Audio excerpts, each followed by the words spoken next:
नमस्कार, आप देख रहे हैं भूमि न्यूज़। बताते चले कि राष्ट्र सेविका समिति रांची नाम महानगर मंडल की आज कार्यक्रम में हम मौजूद हैं। जुड़ेंगे इनसे और बातचीत करेंगे कि आज के कार्यक्रम में क्या कुछ खास रहा। सबसे पहले तो आपका स्वागत है हमारे चैनल में। आज के कार्यक्रम की बात करें तो क्या कुछ खास रहा आज के कार्यक्रम में? आज हमने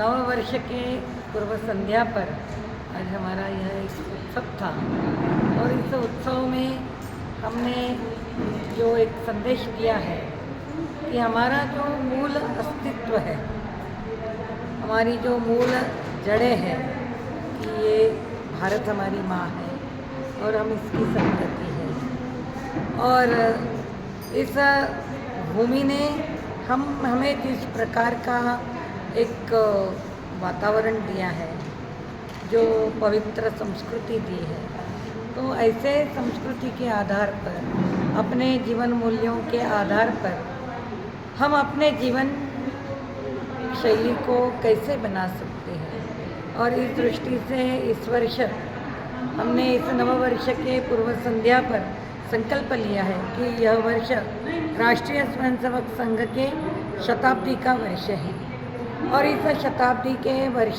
के अवसर पर हमने पंच परिवर्तन के माध्यम से समाज में परिवर्तन यह विषय लेकर हम पूरे वर्ष भर में अलग अलग कार्यक्रमों के माध्यम से समाज में जाने वाले हैं। ये पंच परिवर्तन के जो 5 विषय है वह है कुटुंब प्रबोधन। तो हमारी भारत की जो अनमोल कुटुंब व्यवस्था है, वह कुटुंब व्यवस्था सुदृढ़ बने और वह कुटुंब व्यवस्था में अपने जीवन मूल्यों की प्रतिष्ठापना हो। उस आधार पर हमारी आगे भारत की पीढ़ी तैयार हो। इस दृष्टि से कुटुंब प्रबोधन इस विषय को लेकर हम समाज में जाने वाले हैं। ऐसे ही सामाजिक समरसता कि हम सब एक हैं, तो हम जाति, भाषा, प्रांत इन सभी भेदों से ऊपर उठकर हम सब भारत माता की संतानें हैं, इस विचार को भी समाज में हम ले जाते हैं। तीसरा जो परिवर्तन का विषय है पर्यावरण का, तो पेड़, प्लास्टिक, पॉलीथीन और पानी, इसके बारे में अपने परिवार में हमने सोचना कि हम प्लास्टिक को अवॉइड करेंगे, पॉलीथीन बैग को अवॉइड करते हुए हम अपने कपड़े की थैलियों को लेकर हम बाज़ार में जाएं।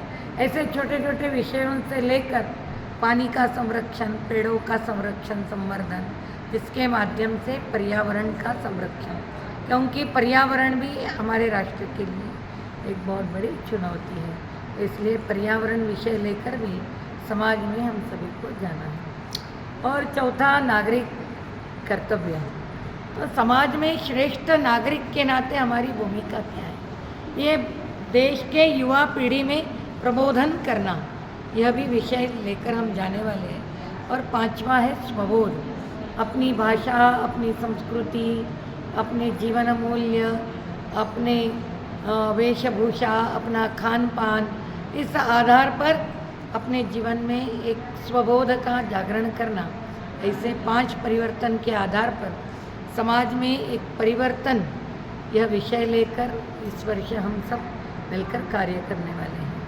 अपना परिचय दे दीजिएगा। सुनीता हल्देकर, राष्ट्र सेविका समिति की मैं अखिल भारतीय सह कार्यवाहिका हूँ।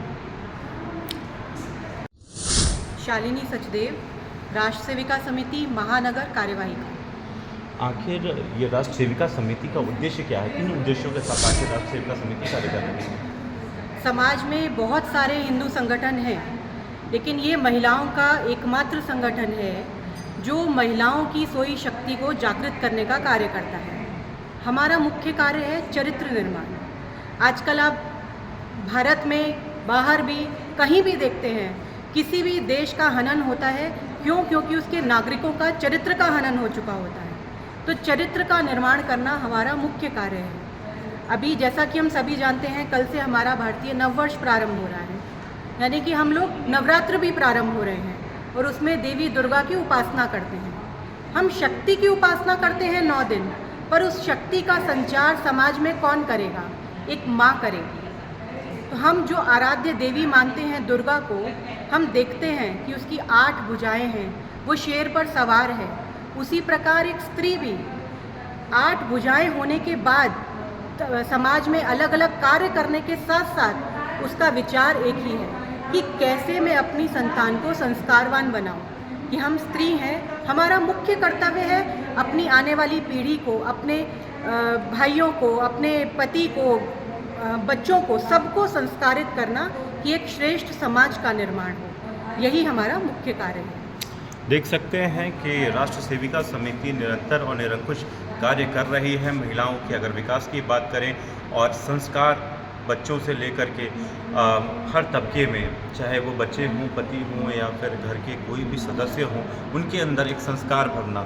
नव वर्ष प्रारंभ हो रहा है, चैत्र नवरात्र की शुरुआत भी हो रही है और ऐसे में राष्ट्र सेविका समिति के तत्वाधान में आज रांची महानगर में कार्यक्रम का आयोजन किया गया था।